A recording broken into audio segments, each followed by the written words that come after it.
सद्यो जातं प्रपद्यामि सद्यो जाताय वै नमो नमः भवे भवेनाति भवे भवस्वभाव कलविकरणाय नमो बलविकरणाय नमो बलाय नमो बलप्रवसनाय नमः सर्वभूतदमनाय नमो मनोन्मनाय नमः दधिनास्नपयामि शुक्रमसि ज्योतिरसि तेजोसि देवो वत्सवितोत्पुनात्मच्छिद्रेण पवित्रेण वसो सूर्यस्य रश्मिभिः स्वागप्पवस्व दिव्याय जन्मने स्वादुरिन्द्राय सुहवेतु नाम्ने बृहस्पति प्रसूतास्तानो मुञ्चन्त्वगुंहसः फलोदकेन स्नपयामि ॐ भद्रं कर्णेभिः शृणुयाम देवाः स्वस्ति नः पूषा विश्ववेदाः स्वस्ति नस्तार्क्ष्यो अरिष्टनेमिः स्वस्ति नो बृहस्पतिर्दधातु ऋतं वच्मि सत्यं वच्मि अवत्वं माम् अववक्तारम् अवश्रोतारम् सर्वतो मां पाहि पाहि समन्तात् त्वं वाङ्मयस्त्वं चिन्मयः त्वमानन्दमयस्त्वं ब्रह्ममयः गकारः पूर्वरूपम् अकारो मध्यमरूपम् अनुस्वारश्चान्त्यरूपम् बिन्दुरुत्तररूपम् नारसन्धानम् संहिता सन्धिः सैषा गणेशविद्या गणकऋषिः नुच्छ्रुद्गायत्री छन्दः गणपतिर्देवता प्रातरथीयानो रात्रिकृतं पापं नाशयति सायं प्रातः प्रयुञ्जानो पापो भवति धर्मार्थकाममोक्षं च विन्दति विधवतर्वरीर्ज परिष्याजन तेजमो योजति मोहात् दास्यति स पापीयाद्भवति सहस्रावर्तराज्यं यं यं काममधीते तन्तवनेन साधयेत् इत्यदधर्मणवाक्यं ब्रह्माद्याचरणं विद्यान्न बिभेति कदाचनेति यो दूर्वाङ्कुरैर्यजति स वैश्रवणोपमो भवति यो लाजैर्यजति स यशोवान् भवति समेधावान् भवति यो मोदकसहस्रेण यजति स वाञ्छितफलमवाप्नोति महाविघ्नात् प्रमुच्यते महादोषात् प्रमुच्यते महापापात् प्रमुच्यते महामृत्यवायान् प्रमुच्यते स सर्वविद्भवति स सर्वविद्भवति गातुं यज्ञाय गातुं यज्ञपतये दैवी स्वस्तिरस्तु नः स्वस्तिर्मानुषेभ्यः शासनानशने अभि तस्मात् विराडजायत विराजो अधिपूरुषः स जातो अत्यरिष्यत पश्चाद्भो विमथो पुरः यत्पुरुषेण हविषा देवा यज्ञमतन्वता वसन्तो अस्यासीदाज्यं ग्रीष्म इद्भः शरद्भविः सप्तास्यासन् परिधयः निरेतस्मात् यजुस्तस्मादजायत तस्मादश्वा अजायन्त एके च भयादतः कविधा व्यकल्पयन् मुखं किवस्य गौ बाहु काभूरोपादा उच्यते ब्राह्मणोऽस्य मुखमासीत् बाहुराजन्यः कृता ऊरोदरस्य यद्वैश्यः मुखादिन्द्रश्चाग्निश्च प्राणात्वाजुरजायत नाभ्या आसीदन्तरिक्षं शीर्ष्णोद्योत्सवर्तरा तद्भ्याम्बो श्रोत्रात् तथा लोकागो अकल्पयन् हिरण्यवर्णां हरिणीं सुवर्णरजतस्रजाम् मनसः काममाकोजो वाचः सत्यवशीमहे पशूनागो रूपवन्नस्य महिश्री श्रयतायशः आपस्रजन्तस्निग्धानि चिक्लीतव समे गृहे निच देवी मातरं श्रियं वासय मे कुले आर्द्रां पुष्करिणीं पुष्टिं सुवर्णां हेममालिनीं सूर्यां हिरण्मयीं लक्ष्मीं जानवेदो ममावः ॐ नमो भगवते रुद्राय ॐ नमो नमस्ते रुद्रमञ्जात एष शिवतमा शिवं बभूवते धनुः तया नस्तनुभाषन्तमया गिरिशन्ताभिजाकशीः यामिषं गिरिशन्तहस्ते बिभर्षस्तवे शिवाङ्गिरित्रदाङ्गुरुमाहि गुंसे सर्वाश्च यातु धान्यः असो यस्ताम्रो अरुण उत बभ्रुः सुमङ्गलः ये चेवागो रुद्राभितो दीक्षश्रिताः सहस्रशो वैशाखुं हेरयीमहे असौ योपसर्पतिनीरग्रीवो विलोहितः उतैनं गोपादृशन्नदृशन्नुदहार्यः उभाभ्यामुत ते नमो बाहुभ्यान्तव धन्वने परिते धन्वनो हेतिरस्मान् वृणक्तु विश्वतः हरिकेशेभ्यः पशूनां पतये नमो नमस्तस्मिल्जराय द्विषीमते पथीन पतये नमो नमो बभ्रुषाय विव्याहिनेऽन्नानां पतये नमो नमो हरिकेशायोपवीतिने पुष्टां पतये नमो नमः सूताय हन्त्याय मनानां पतये नमो नमस्तायूणां पतये नमो नमो निचेरवे परचरायारण्यानां पतये नमो नमः सृगाविभ्यो जिघाघूसभ्यो मुष्णताभ्यश्च वो नमः नमो भवाय च रुद्राय च नमः शर्वाय च पशुपतये च नमो नीलग्रीवाय च दिगन्धाय च नमः कवर्तिने च व्यक्तकेशाय च नमः सहस्राय च नमः स्रोतस्याय च द्वीप्याय च मुदाकरात्मोदकं सदा विमुक्तिसाधकं कलाधरावतंसकं विलासिलोकरक्षकम् नमो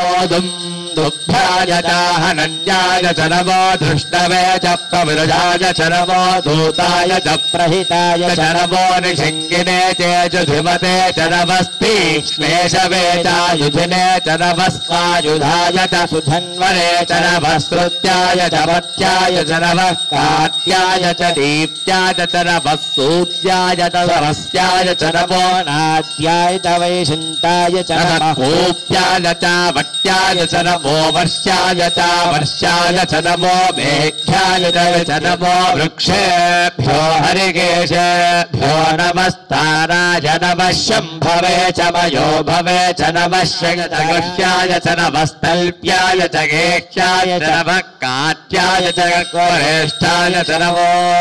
हृदयाय च निवेष्ट्याय च नमः पागोखिदवेद प्रख्यदनीललोहिता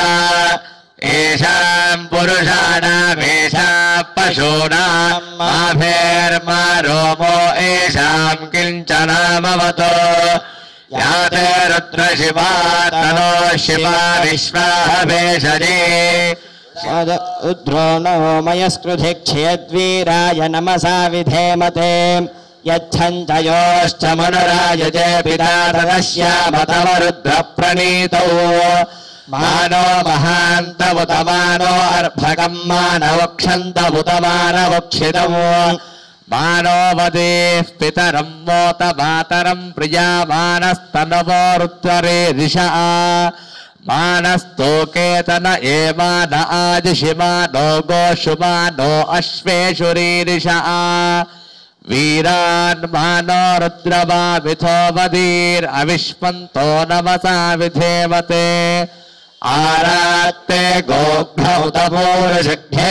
क्षयद्वीराय सुम्नमस्मेते अस्तु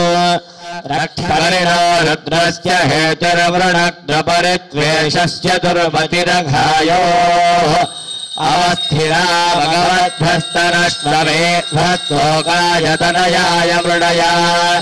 मेहश्च वशिवतमशिवोरस्वोद्धदागहि विकिरितविलोहित नमस्ते अस्तु भगवः यास्ते सहस्रगोहेतयोऽन्यवस्मन्निवपन्तु ताः सहस्राणि सहस्रधा बाहुवोत्तम हेतयः तासामीशानो भगवः पराचीनामुखाकृधि सहस्राणि सहस्रशो ये रुद्रीरग्रीवाश्यतिगण्ठादिवगो रुद्रामुपश्रिताः ये वृक्षेषु सस्मिञ्जरा नीलग्रीवा विलोहिताः ये भूतानामधिपतयो विशिखासः कपर्दिनः ये अन्ये ये दिव्येषामन्नं वातो वरिशमिषवस्तेभ्यो दश प्राचीर्दश दक्षिणा दश प्रतीचीर्दशोदीचीर्दशोर्ध्वास्तेभ्यो नमस्ते नो मृडयन्तु तेयं विपुरुवारुकविव बन्धनार्मृत्योर्मुक्षीयमामृतातो यो रुद्रो अग्नो यो अप्सुय ओषधीषु यो रुद्रो विश्वाभुवना विवेशदशान्तकः तेनावर्धन्तु वाङ्गिरः द्युम्नैर्वाजेभिरागतो वाजश्च मे प्रसवश्च मे प्रयतिश्च मे प्रसितिश्च मे धीतिश्च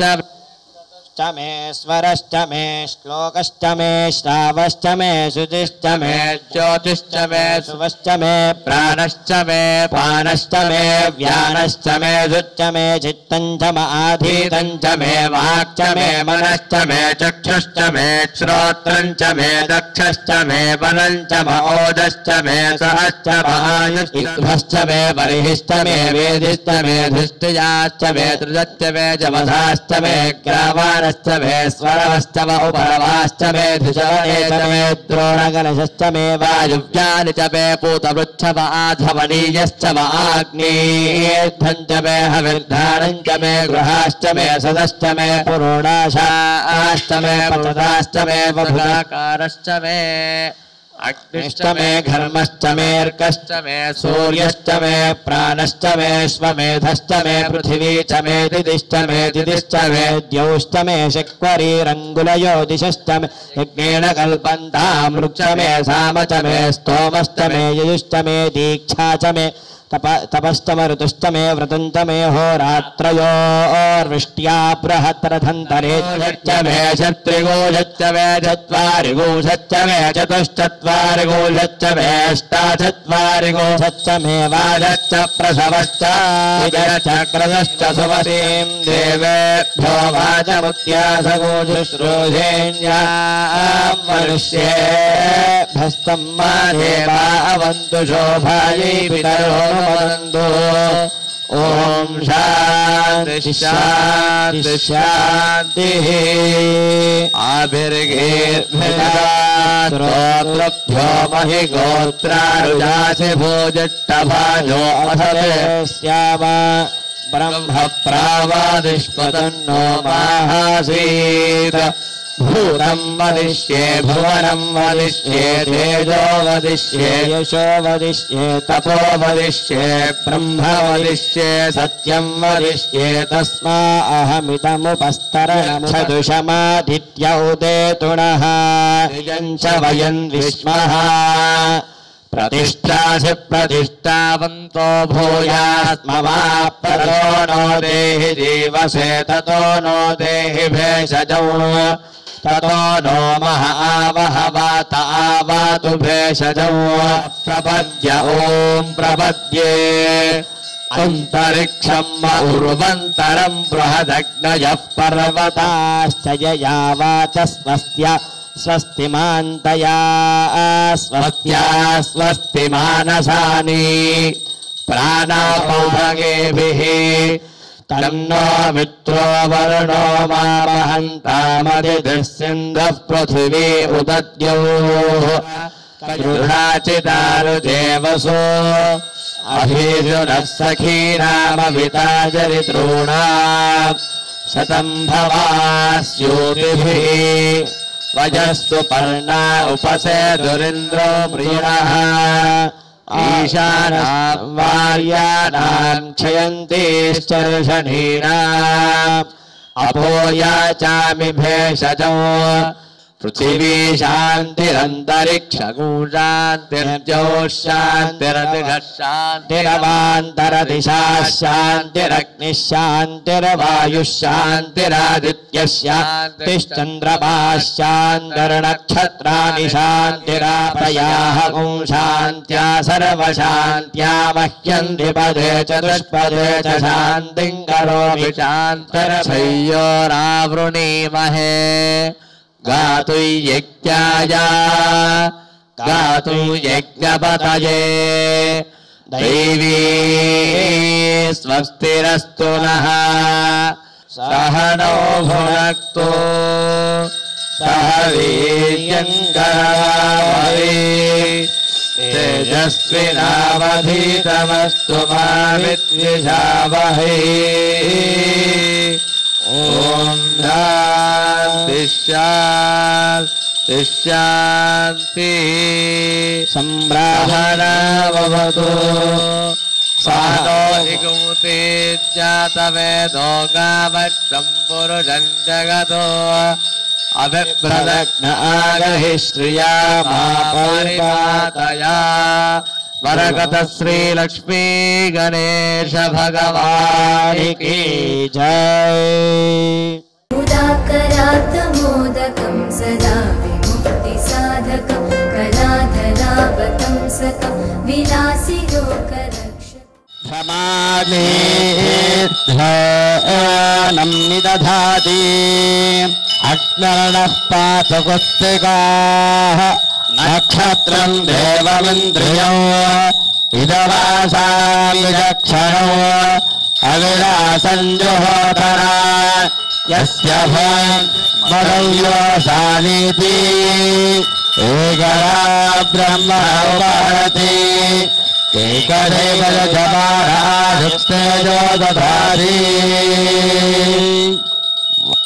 राजमहनीय गुणात्मने चक्रवर्तितनोजाय सार्वभौमाय मङ्गलम् श्रीलक्ष्मी गणपति सम्पूर्ण अनुग्रह कटाक्ष सिद्ध्यर्थो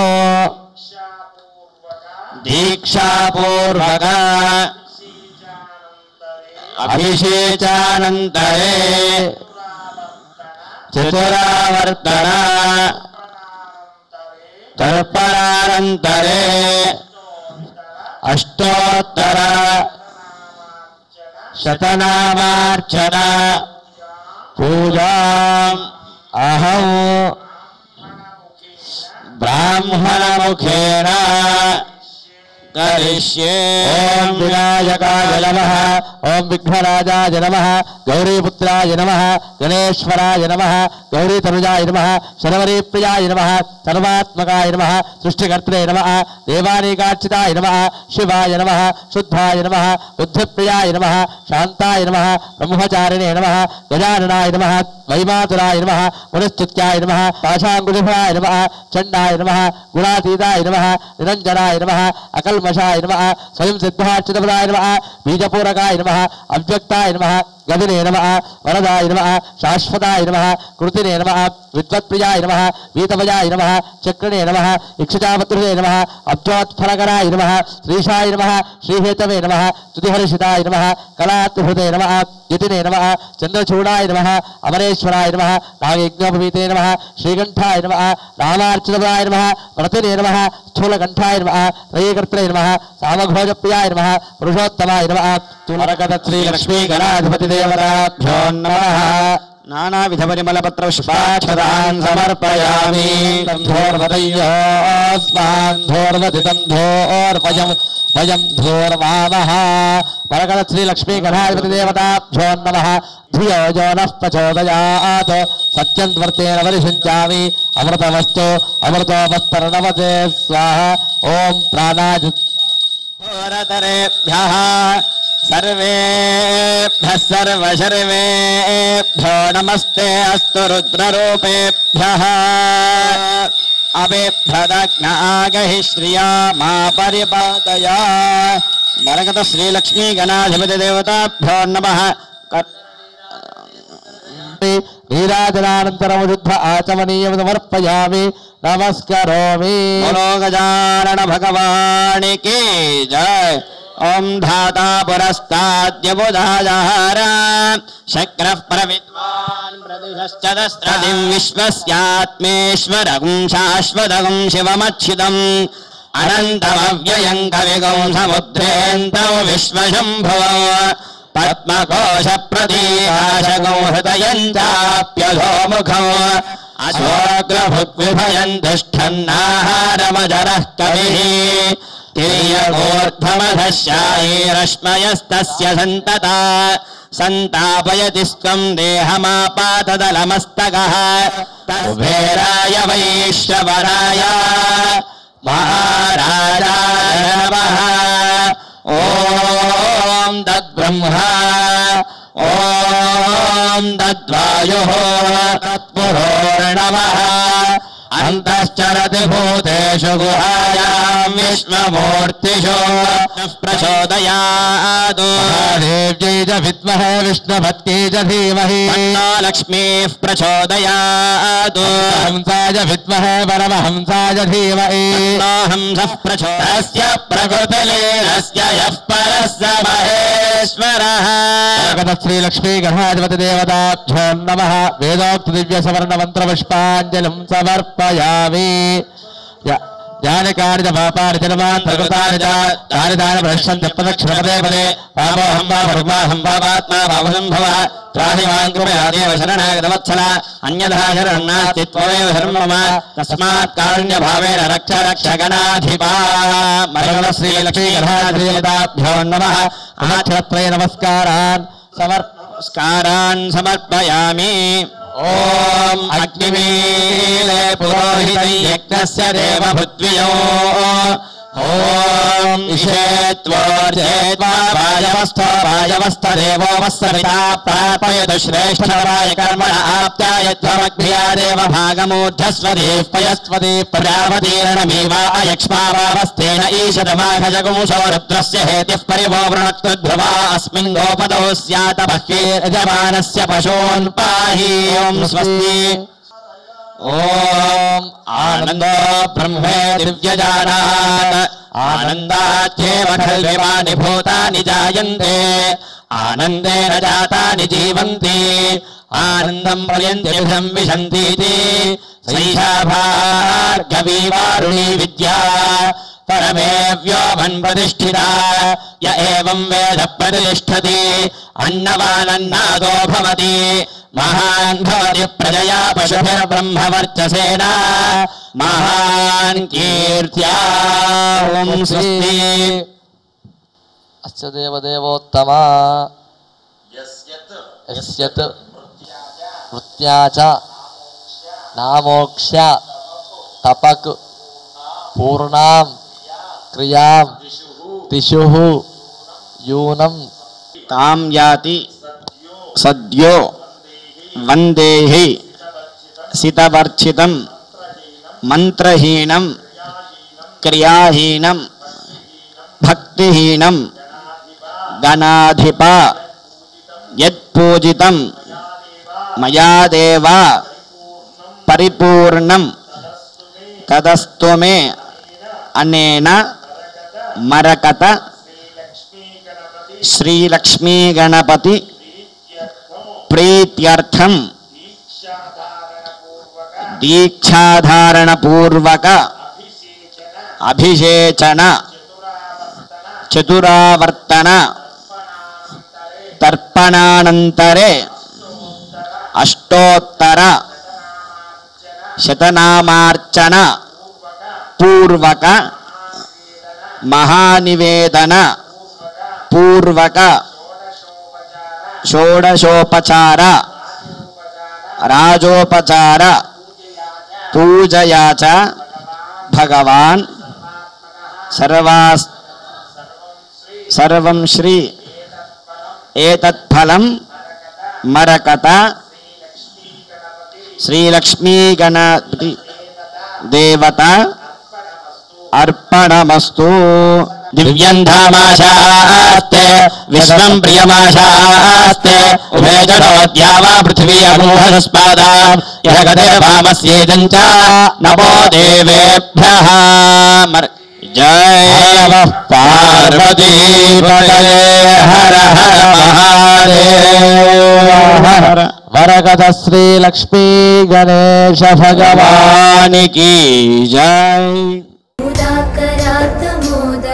सदा विमुक्तिसाधकं कलाधरावतं सकं विलासिलोकर